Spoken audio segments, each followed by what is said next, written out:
Little bit of Thursday flapping.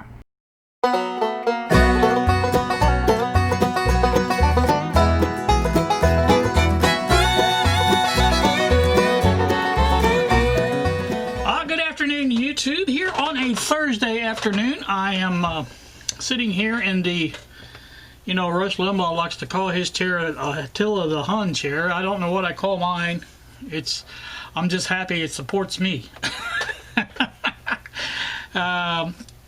Here on this Thursday, I've been, I won't say busy, but been kind of busy.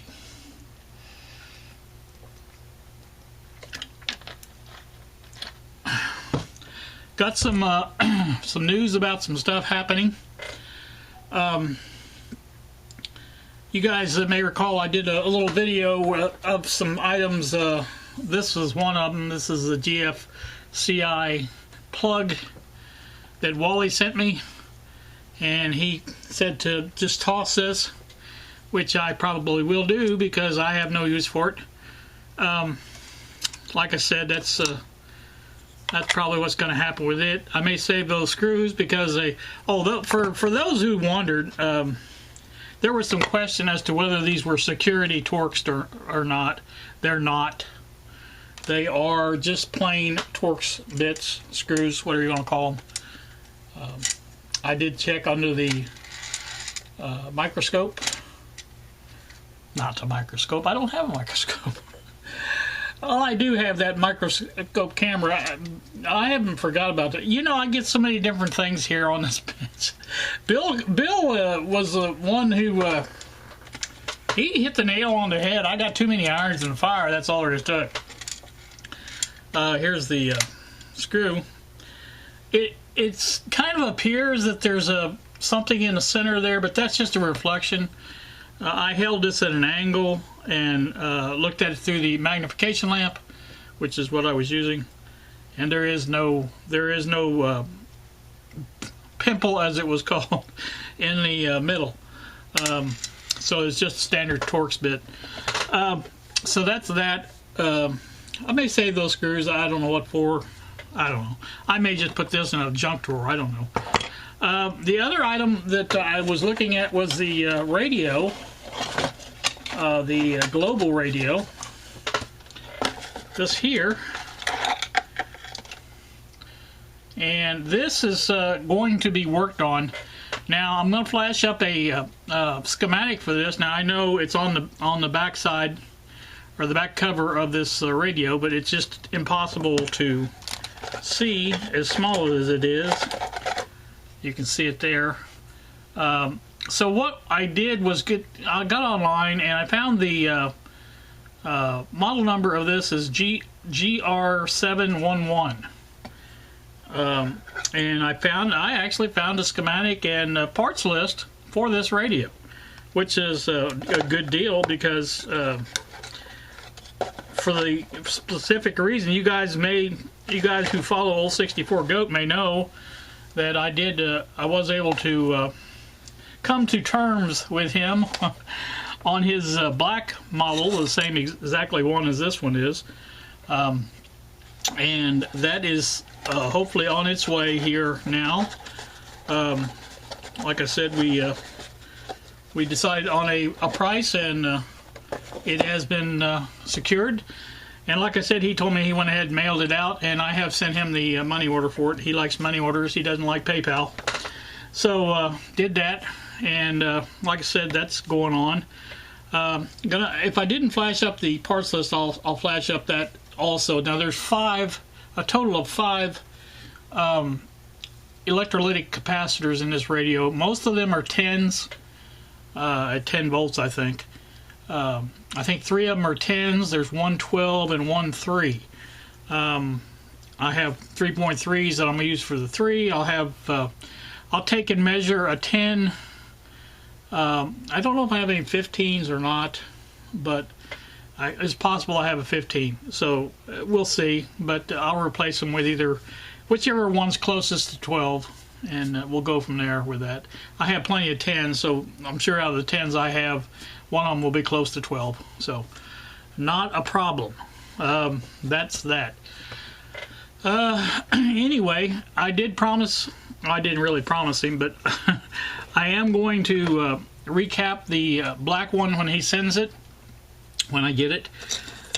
Bill likes to see those radios redone and go back to working, which I plan to do. I would like to get my red one back to working. To that end, I found another global radio online on eBay. I have an offer, and I put an offer in. The guy was, the starting bid on it was $19 and I think 30 cents, something like that. And the guy had a make offer on it. Well, I offered $15. It was the last day of the, or not last day, next to the last day of bidding, and nobody had bid on it. And I thought, well, you know, maybe he's looking for something, anything at all that he would take. So I did the $15. He shot back $30, or $45. I'm sorry. He shot $45 back, and I didn't reply. The only thing I did was I put the minimum bid in on the radio, which knocked out the make offer deal on his. So, like I said, I've got a bid in on it, but it's not $45 because the way I figured, I'm getting this radio from Bill, and it's less than $45, obviously. And so I figure it's not that big a deal if I get it or don't get it. Probably if I get it, it will go towards fixing the red one because I like the red one better. The one that the guy had on eBay is a white one, and it's not very, doesn't look very nice. These, oh, that's the other thing. This stand on his is bent all to crap back. So that's another bad part. And the case itself is really dirty. And so, like I said, I've got that coming, or maybe coming. Plus, his grill here, the speaker grill, was dented too. And there's just several things on that radio that really wouldn't make it worth fixing. But this part here that comes up here, around here, this is the same on any color radio. They're all kind of a clear with a gold back louvered type thing on there, and they're all the same. So I thought, you know, if nothing else, I can get the piece off of that and fix this radio, which this radio I think would be a much more valuable radio than that white one, especially where the case was and the dented speaker and all that, or grill I should say. So that's the plan on that. So I will at least have 2 working radios if I get that one. I may go ahead and replace the E-caps on this one as well, just to see what that does. I think this one works. I think it just has a low volume, I believe, is the result of that. I believe. I can't be certain of it, but I think that's how it was. So may do that. May just go ahead and try to fix that. These are not that hard to work on. I know Bill says they're impossible to work on. If you got a good magnification lamp and you've got fairly steady hands, you know, you can do that. Bill's having a lot of problems with his solder sucker, for lack of a better term, desoldering station, whatever you want to call it. I fooled with those. I had bought a couple desoldering tools and just didn't have any good luck with them at all. I ended up with the solder wick. Now, you know, for the longest time I didn't think the brand made a difference on solder wick, but I have found this works better than any of them. This is Kimwick rosin by Kimtronics, and this is number 4, if that makes any difference at all. But I've got this is one of 3 rolls I've got of this. They're 25-foot rolls, I think. Yeah. And so that's what I've been using, and it works great. And I have not had the desire to use or go back to the desoldering tools at all. So, you know, I don't know if that helps any, Bill, but like I said, it does work good for me. I've had better luck with that than any desoldering tool or other solder wick or anything like that. So, let's see, what else is there? I have the weather strip adhesive, the 3M weather strip adhesive ordered. I ordered it from Amazon, but I don't think either tube that I ordered is coming from Amazon. They're you know how Amazon works. They've got some companies, sometimes they offer better deals or whatever. And the deals I found were for, I think, less, or around $10 each tube. I bought the yellow and the black tube, 5 ounces each, and those are on their way to here. So once those arrive, I will try. I'm just curious. Everybody tells me, or from what I've read online, the yellow is actually superior to the black. Now, I'm assuming the reason people want black is because it matches the black weather stripping, and they, you know, if it does ooze out or whatever, you don't see the yellow sitting out there, snot or whatever you call it, and so maybe that's why. I don't know, but that's a possibility. So anyway, that's that. What else is going on here? I got I got a package mailed today that one of my viewers will be happy about, and he's already replied to me on the news of that, and so hopefully he'll enjoy that when he gets it. You know who you are. I had the best intentions of sending that, and you know how that works. So sorry that it took so long, but it is on its way. So. The other item that I mailed was a spare parts for the BDST to our new beta tester. He had problems with a couple of the parts, so I've mailed them out. Now, I made a custom mailer out of cardboard. Yeah, I know, surprise, cardboard.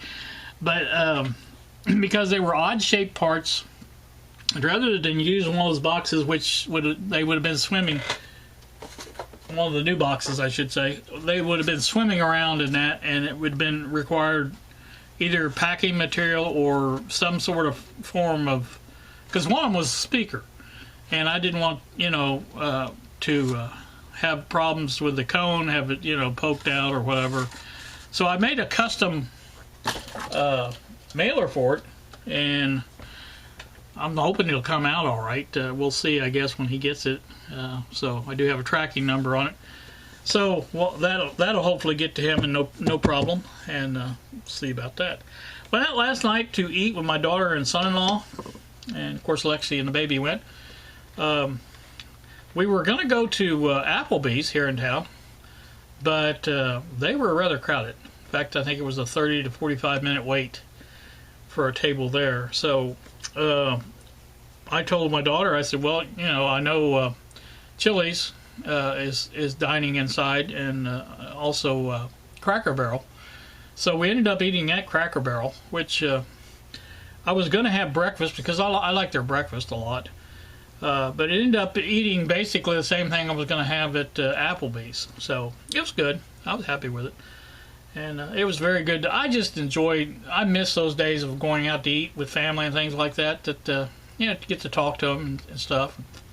Discuss all the events of the day and weeks and whatever. So we had a good time and enjoyed that immensely. So that was that. The stimulus. Let me take a drink before I start on this.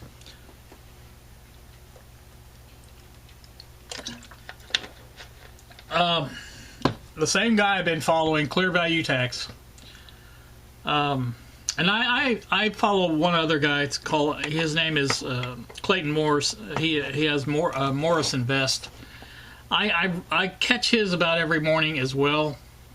They're pretty much the same as each other, and I just trust the output from those better than any of the others. And the latest I hear now is the stimulus is a go. Looks like it will perhaps happen by the 31st, the end of the month, I should say, and that there will be a check. Now, the limit that's being spoke of at the moment is $40,000. If you make over that, I think they do the step. You know, if you make so much over, it's so much less you get. I don't know how else it works, but I think that's part of it. Now, still no word as to whether or not the retirees, Social Security people like myself, we'll get a check this time. I'm hopeful we do.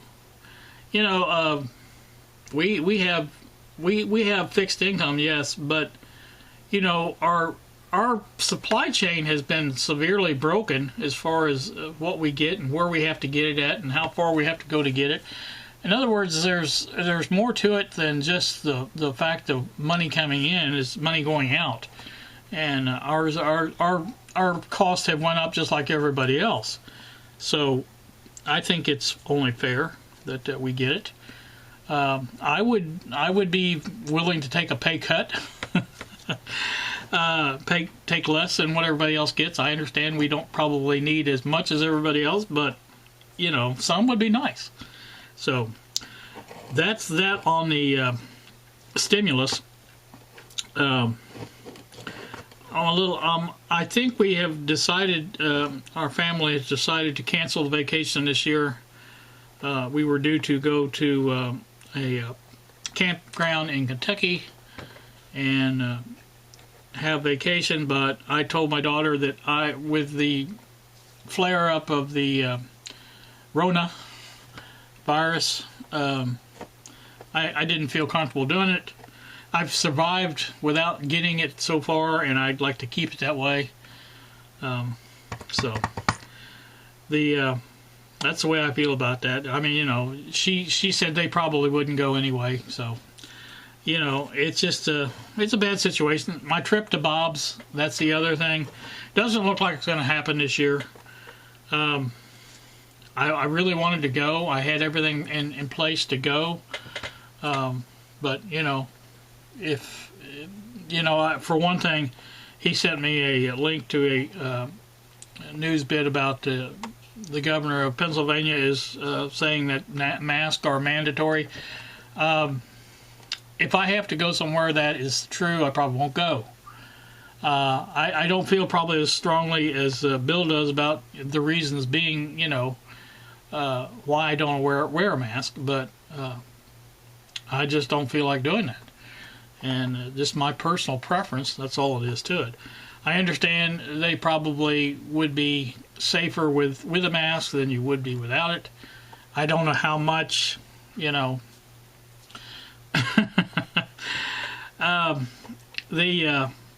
I watched the study one time, this is long before this coronavirus came up, on the effectiveness of different items when you sneeze. One was putting your hand over your face, you know, and when you cough and coughing into your hand, things like that.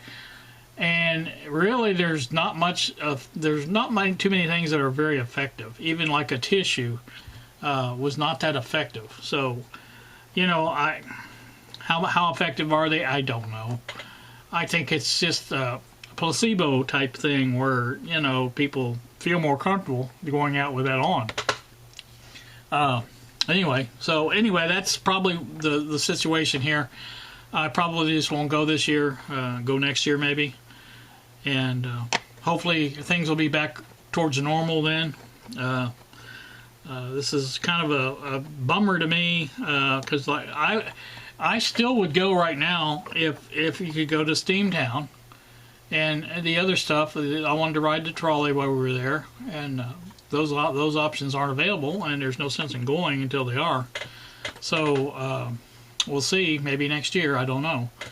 I wouldn't mind going in the fall. I mean, if it happened that way where this thing got wrapped up or something by some miracle, I don't see that happening. But you know, if it did, I wouldn't go. I wouldn't mind going in the fall. I don't want to go out in freezing weather, but you know, the fall, if there is a fall, I'm kind of like Bill on that subject. Spring and fall just don't exist anymore. Or at least I don't think, because we just basically go from freezing cold, snowy weather to 90 degrees in the shade, and then go back into it again in the fall. So the typical fall weather, with that's that spring and fall weather where the air is, or the temperature is pleasant to be out in. It just doesn't exist. We go from that extremes now, like I said, extreme cold, extreme hot, and I just don't you know, it just happens that way, I guess. But okay, I have blathered on long enough, I think. Trying to think if there's anything else. I always think of something else when I do this flapping, but right now I can't think of anything. Now I'm on the Buick. I probably won't work on it again until all the stuff comes in. I don't want to go out there and clean the tracks and put the alcohol on, because they'll just flash rust again, and I don't want that to happen. So I want to do that one day. Go out there and do the cleaning, get the rust off, do the alcohol, and basically glue in the pieces. I've checked online and found the instructions for the weather strip adhesive. Is basically a contact type setup where you apply to both surfaces, let it get tacky, and then stick it together. And like I said, I still have to cut down that yardstick to where it's going to be able to be. I want the yardstick to be long enough to go from the bottom of the track in the inside of the door down at the bottom, all the way to the corner there where the 45 will be. I want that to be that long, and I want it to be as thick as I need it. In other words, my clamps, now these, I don't know if I'll be able to use these or not, but that's as far as they go apart.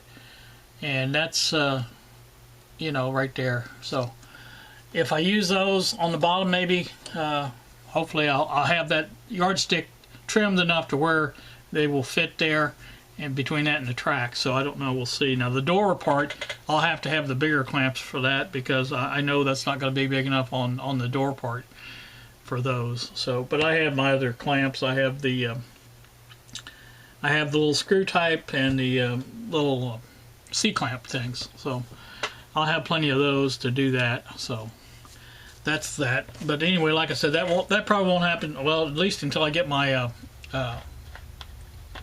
adhesive. So once I get that, then I'll probably wait till that weekend to do it.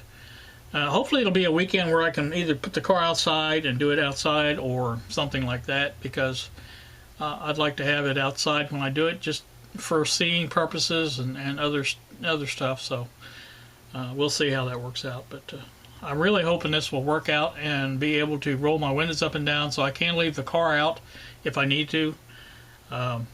Thinking about, you know, I don't know if I get to do it this year, but maybe next year I'll put the Buick outside and put my Toyota in the garage, and especially in the winter and in the summer, really, because right now I've got the little windshield protector thing that supposedly keeps your steering wheel and your dash from getting so hot, but it really doesn't do much in this kind of heat, especially if the windows are closed. So, and you really can't open the windows. Like yesterday, I had the windows cracked, and then there was a pop-up thunder shower, and I kept thinking, well, that's going to hit here for sure.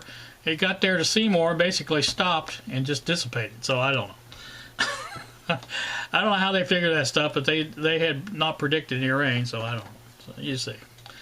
I think that's about it. You guys have a pleasant day. Thank you so much for watching, and we will see ya.